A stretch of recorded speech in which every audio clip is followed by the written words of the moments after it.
My name is Marissa, and I'm going to be having rhinoplasty surgery by Dr. Rawnsley in 2 weeks. There was a time when I thought I had the cutest nose, and then a few accidents happened, softball, soccer, other activities, and it started to look a little different than what I remember it looking like. You can look at pictures, and you look at your friends, and you're like, man, I wish I looked like them too. But the reason I waited for so long to finally schedule the appointment or even have a consultation is because everyone I saw get rhinoplasty got the same nose. They got the same exact cookie cutter, overly pinched, overly scooped out. Like you looked at them and you knew that they'd had a nose job. And I wanted to find someone that made something different on every single person that fit their face, like they could have been born with it. I didn't want someone to look at me and know that I had it done. My grandfather's a surgeon. He used to work at UCLA. He recommended Dr. Rawnsley to me. I went onto Dr. Rawnsley's website. I found a blog. In the blog post, it talked about the math and science behind a nose job. That's not just artistry, that there are layers that can go into it to making sure everyone gets the right look for themselves. Reading that blog made me feel comfortable enough to pick up the phone and make that phone call and come in for that appointment, and that I could trust someone and tell them that I wanted them to figure out what was right for me, not just what they'd already done before. The first time I met Dr. Rawnsley was for my consultation, and I felt a lot calmer than I expected to. I'd been really nervous to come in. I was scared that I was going to be told that I had to look a certain way or that certain things were going to happen. Instead, he just examined me, made sure I didn't have any underlying issues that were going to be making a surgery difficult, let me talk to him about what it was that I wanted. And then he showed me different versions of what could work. And we discussed what it was that we both had as an end goal.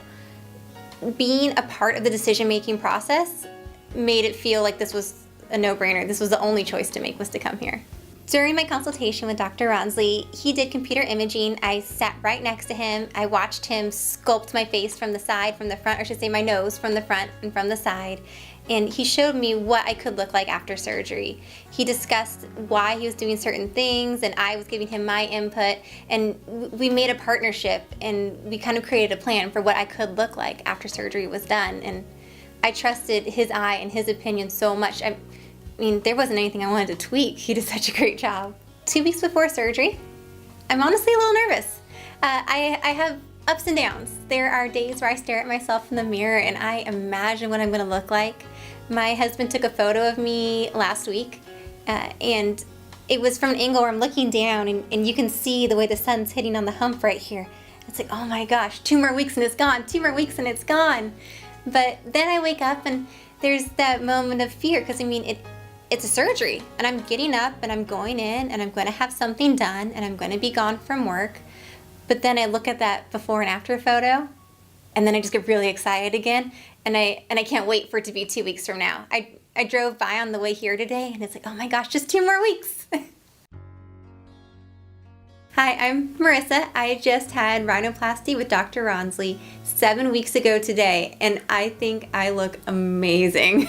I'm really happy. I stare at myself in the mirror all the time. I take pictures. I go to the side with my camera. I go to the front. I mean, I don't think I've ever taken so many selfies before in my life. When I woke up from surgery, I didn't have any pain at all. I woke up and I was tired. I was lethargic, we'll say, but I wasn't in pain. Everyone had told me I wasn't going to be in pain. Dr. Rawnsley told me this wasn't a painful procedure, but I mean, surgery, you think it's going to hurt a bit, but I was completely fine. I spent a week at home off work with a cast on my face, just watching TV, eating snacks, and then exactly 1 week after surgery, I came in and had my cast removed. It was the day I'd been waiting for. I finally got to see what was under there. Everything I didn't like about my nose was already better. I knew it was a little swollen. It was just from surgery, but it was night and day improvement already, just 1 week after surgery.